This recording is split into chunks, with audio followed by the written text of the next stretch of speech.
now we're going to flip the script, and I'm going to be in the position of being interviewed. We're doing this so that he can ask the kinds of questions that a senior engineer would ask you when you are being interviewed for specifically a coding interview. Now, we're going to use the whiteboard as the canvas for the coding interview. You might be asked to do this virtually, either online. But why don't you take it away and tell us what we'll be doing today? I have the boss mic now. So normally in these situations, the most important thing to remember is just to keep calm. Someone is not looking to embarrass you. They're looking to see how your brain works. So getting an answer wrong is not actually wrong. What's really, really bad is for you to stutter and get stuck and to not ask questions. So this is a very classic example I'm going to give my friend here now. I'm going to ask him the FizzBuzz question. Again, this is not something to see how well you code. This is just to see if you can code. And it works like this. Hey, how's it going? Hi. So I wanted to just kind of get some kind of technical knowledge from you and maybe ask you some programming problems. And Excellent. Yeah. Excellent. Yeah, happy to do it. Okay, so I want you to write me a method in Java. Is Java the language you're? Yeah. Okay. That's what I'm here for. Okay, so why don't you write a method in Java that will iterate between, let's say, 1 and 100, and go through those numbers and write the word fizz if it's a multiple of 3, Okay. and write the word buzz if it's a multiple of 5. Okay. Yeah, I can definitely do that. So just to reiterate, you're saying that you want me to print out or log the numbers 1 through 100, and if it's divisible by 3, fizz; if it's divisible by 5, buzz. Now notice what he did right there, and this is very important. Reiterating the question. It's very easy for someone to say something that's misinterpreted and for you to start looking like a poor performer just because you were given a question that was vague or unclear. This also gives you a sense of stalling to kind of redefine how you might solve the problem in your head by reiterating through and just being very clear and, again, giving yourself some time. And for me, it was also an opportunity to kind of paraphrase and put it into my own words so that I knew I was clear on it. Okay, so I'm going to start. So you wanted a method. Let's say we'll just make it public. It's not going to return anything because we're going to print everything or log it. So public void, I'm going to call it something fun like fizzy buzzer. And we're not taking anything in. I'm going to use a for loop to iterate through the numbers. So no parameters, and pardon my curly braces. That's all right. Okay, so now let's see. We've got our method. Let's write a for loop. And right now, as I'm kind of writing the for loop, I need to be very clear about this syntax. I cannot mess up a for loop. I cannot mess up a conditional statement. That's got to be so obvious and easy. If I miss a semicolon, that's not a good thing. So really get comfortable with writing these out over and over and over again. Actually, just a moment of correction. Semicolon is okay because that's a mistake. Not knowing how a for loop works is absolutely something that is a mistake. If he misses all semicolons, that's totally a mistake. So it's really about the things that you do all the time, making sure those are things that you can obviously perform. Yeah, and actually just another addendum to that is I don't want to be thinking about the semicolons. So I want to have this well-practiced, well-rehearsed. So I just don't want to be thinking, oh, wait, what comes first in the for loop? Is it the initialization of the index variable, or is it, the range? Is it like, you just don't want to be thinking about that kind of stuff. So have that down. Okay, so for loop, I like to use I, so let me just create, I'll initialize an index. You said starting with 1, right? Yes, that's right. Start at 1 and go to 100. Go to 100, okay. So notice how I got him to repeat that, so it gives me a little bit more time. Okay, so then I was going to be less than equal to 100, and then we want to just increment I. Okay, so for loop, and so So now, let me see.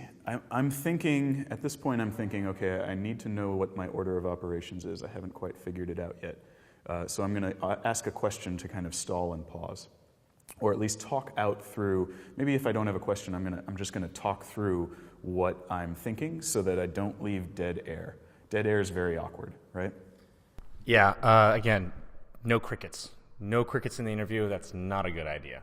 Anything that you do to interact with me gives me more insight and comfortability to working with you and knowing that you're not going to get stalled if I were to give you some problem in the future and not have supervision over how you solve a problem.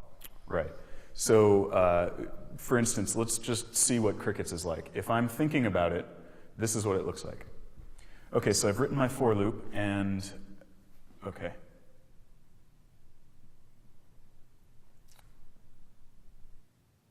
It's very awkward, right? So this is what it looks like if I'm actually just talking through it. Okay, so I've written my for loop, and now I'm going to need some conditional statement. I'm going to use an if statement, and I need to make sure the order of operations is correct so that I end up printing out exactly what you've asked for. I'm going to start just with the condition that the divisible by 3, no remainder. So if we've got I, and I'm going to use the modulo operator. Now, if you don't know the modulo operator, learn it. Or watch this trick. Ask me as though you had no idea how to actually figure that out. Okay, so before that's even written. Okay, so if, we need to make sure that it's divisible by 3. Why don't you use the modulo operator? Just by stalling, you might get some information. So I could say, so I need to know it's divisible by 3. I could also say something like, which, is there any specific method or operator you'd like me to use? Why don't you try using the modulo operator? Oh, what's the modulo operator?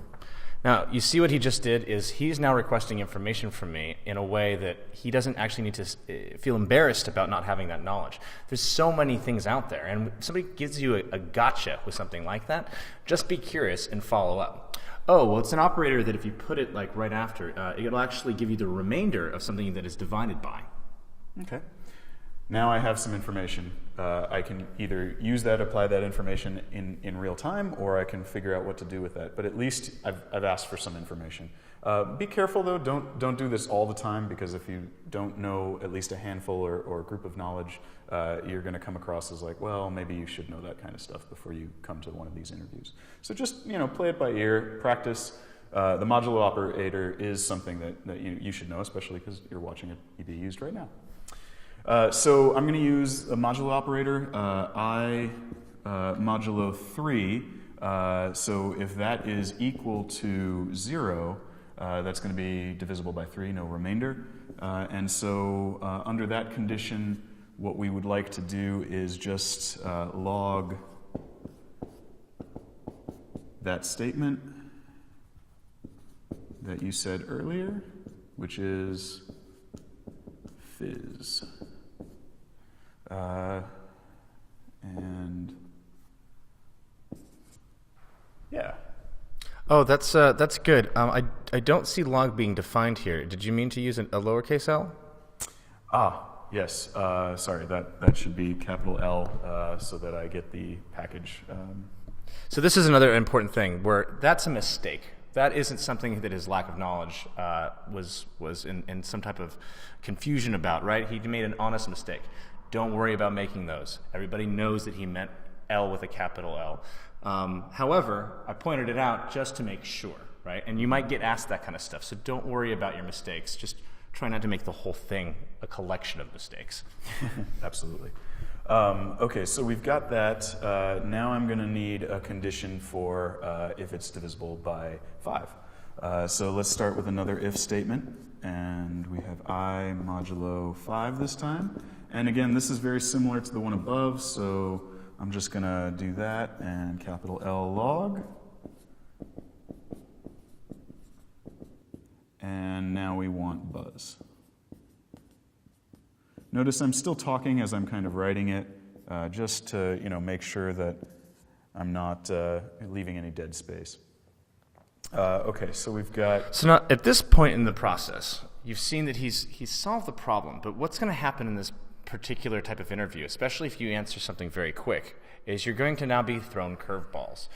Hey, without actually writing the code, just how would you maybe change this if I wanted it to do something different for when something was both divisible by 3 and 5? Because right here it looks like you'll definitely print the same thing for 15, but what if I wanted 15 to kind of be different? Okay, so then I'd have to kind of change my operation. So you're saying like you want fizz buzz printed in the same line as opposed to fizz and then buzz. Okay, so again, I reiterate what he's asking for.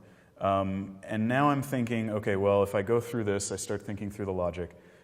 If I go through this, then yeah, you're right, it's just going to say fizz when it's 3, it's going to say buzz when it's 5, but if it's divisible by like 15, you're saying you want something different. Okay, so I'd have to check for that condition, I think, before I check for these two. Otherwise, I'm going to print 3 things, yeah. Okay, so look, I don't even want to hear him do anything more. The thing that he pointed out to me was the ability to look at process logic. I asked him another condition. He said, well, this is what I would have to be concerned about. We're now having a conversation that is actually about programming and the technical challenges of those things. You won't always get something as easy as FizzBuzz, but if you use these particular techniques of how to maneuver that interview, and remember to breathe and be calm in these things, you're going to find that you actually can gather a lot of confidence in an incredibly challenging technical interview, even without necessarily knowing every single thing there is to know. And one more thing, if you can catch your mistakes before your interviewer does, that's fantastic. So one thing that I just noticed here about my code is nowhere in here am I actually printing the number, and I believe that's what he asked me to do. So before he catches me saying that, or before he catches me and asks me about that, I got to look at this and say, oh, actually, I forgot to print the number, and that's going to have to definitely go in here first. Then that's how you do a coding interview.